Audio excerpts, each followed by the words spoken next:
அனைவருக்கும் வணக்கம். நான் வேலுசிவகுமார். அதாவது இப்போ தமிழ்நாட்டில் எதிர்வருகின்ற சட்டப்பேரவை பொதுத் தேர்தல் 2026இல் சில விவசாய சங்கங்கள் அனைத்திந்திய அண்ணா திராவிட முன்னேற்ற கூட்டணியை ஆதரிப்பதாக அறிவித்திருக்கிறார்கள். இவர்கள் எந்த அடிப்படையில் அந்த கூட்டணியை ஆதரிக்கிறார்கள் என்பது தெரியவில்லை. என்ன காரணம் என்றால் 3 வேளாண் விரோத சட்டங்களை கொண்டு வந்து கிட்டத்தட்ட போராட்ட களத்திலேயே 700க்கும் மேற்பட்ட விவசாயிகளை கொன்று குவித்தது இந்த பாசிச பாஜக அரசு. அந்த 3 சட்டங்களை கொண்டு வருவதற்கு சட்டமாக்குவதற்கு உறுதுணையாக இருந்தவர்கள் தமிழ்நாட்டில் திரு எடப்பாடி பழனிசாமி ஐயா அவர்களும், திரு அன்புமணி ராமதாஸ் அவர்களும், திரு ஜி.கே. வாசன் அவர்களும். இவர்கள் எல்லாம் தான் கூட்டணி அமைச்சிருக்காங்க. இவர்கள் எல்லாம் கூட்டணி அமைச்சு 3 வேளாண் சட்டங்களை கொண்டு வந்து அத்தியாவசிய பராமரிப்பு பண்ணங்கள் சட்டங்களை தீர்த்து போக செய்வதிலிருந்து, விதை சட்டங்கள் கொண்டு வருவதிலிருந்து, இந்தியாவுடைய விளைபொருட்களை வெளிநாட்டுக்கு ஏற்றுமதி செய்வது 100% வரி, இந்தியாவுக்கு இறக்குமதி விலையில் 0 வரியிலிருந்து, கால்நடை இனவருத்தி ஒழுங்காற்றுதல் சட்டத்திலிருந்து தொடர்ச்சியாக விவசாயிகள் விரோத சட்டங்களையே நிறைவேற்றி வருகிறார்கள்.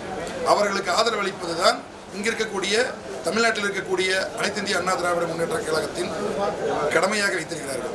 இவர்களை எப்படி எந்த அடிப்படையில் ஆதரிக்க முடியும்? பொதுவாக இந்த 3 பேருக்கு ஒரு கூட்டணி இருக்காங்க. பிஜேபி, ஏடிஎம்கே, பாமக கூட்டணி எல்லாத்துக்கும் ஒரு ஒற்றுமை இருக்குது. என்ன ஒற்றுமைனா, பிஜேபி ரயிலை கொளுத்து, ஏடிஎம்கே பஸ்ஸை கொளுத்து, இவங்க பாமக குடிசை கொளுத்துவாங்க. இவங்க எல்லாம் சேர்ந்து கூட்டணி அமைச்சு ஜனநாயகத்துக்கு எந்த விதமான மதிப்பும் கொடுக்காமல், அதாவது எந்த விதமான கோரிக்கைகளையும் ஏற்றுக்கொள்ளாமல் போராடுகிறவர்கள் எல்லாம் சிறையில் தள்ளியும் கருத்து சுதந்திரத்துக்கு மதிப்பு கொடுக்காமல் இருக்கும் இவர்கள் தான் ஜனநாயகத்தை காப்பாற்றப் போகிறார்களா, தமிழக மக்களுக்கு நல்லா செய்ய போகிறார்களா? நேற்று வரை டெல்லியில் நடந்த போராட்டத்தில் எல்லாம் 3 வேளாண் சட்டம் கொண்டு வந்த மோடி ஒழுக என்று கோஷமிட்டவர்கள், மோடிக்கு கருப்பு கொடி காட்டியவர்கள், மோடிக்கு கருப்பு கொழுவும் பறக்கப்பட்டவர்கள் எல்லாம் இன்று மோடியுடன் கூட்டணி வைத்த எடப்பாடி பழனிசாமி நாங்கள் ஆதரிக்கிறோம் என்று சொன்னதோட உள்நோக்கம் என்ன? இதற்கான காரணம் என்ன?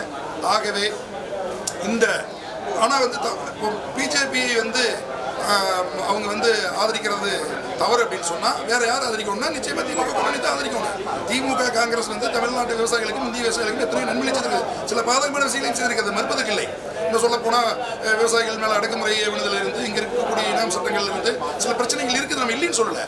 ஆனால் இங்கே இருக்கக்கூடிய ஜனநாயக சக்திகளை பாதுகாப்பதற்கும், அதாவது இங்கே இருக்கக்கூடிய கருத்து சுதந்திரத்தை பாதுகாப்பதற்கும் இந்த மாதிரி இடதுசாரி இயக்கங்கள் தான் தேவையை ஒழிய, நீங்கள் பிஜேபி மாதிரியான ஒரு கட்சியில் நாளைக்கு உங்களை நீங்கள் கோரிக்கை கேட்டீங்கன்னா வாயிலே சுடுவான். சுட்டாங்கல்ல, இங்கே கூடங்குளத்தில் வாயிலே சுட்டு கொண்டாங்கல்ல, பேர் 9 பேர் சுட்டு கொண்டு போட்டு டிவியில் பார்த்து தெரிஞ்சுட்டுன்னு சொன்னார்ல, சாத்தான்குளத்தில் என்ன நடந்தது, பெண்ணிச்சேரி கொலை வழக்கில் என்ன நடந்தது, இது தொடர்ச்சியாக நாளைக்கு அரச வன்முறையை கெட்டவிழ்த்து விட்டு இவர்கள் செய்கிற துணை செயலுக்கு சதி செயலுக்கெல்லாம் துணை போவதற்கு அத்தனை சங்கம் அவர்களை அவசரமாக ஆதரித்திருக்கிறார்கள்.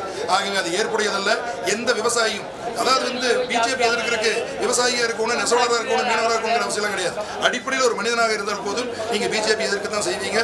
ஆகவே இந்த போலி சங்கங்களை எல்லாம் நம்பி நீங்கள் உங்களுடைய வாக்குகளை சிந்தாமல் சிதறாமல் நீங்கள் திராவிட முன்னேற்ற மதசார்பற்ற முற்போக்கு கூட்டணி தான் வாக்களிக்க வேண்டும் என்று கூறிக்கொண்டு, மேலும் இது ஏன், இதுக்கான காரணம் என்ன, திமுக 5 ஆண்டுகள் விவசாயிகளுக்கு செய்த நன்மைகள் என்ன என்பதை அடுத்த வீடியோவில் தொடர்ச்சியாக பதிவிடுவோம் என்பதை இதன் மூலம் தெரிவித்துக் கொள்கிறேன். நன்றி. வேலுசிவகுமார். வணக்கம்.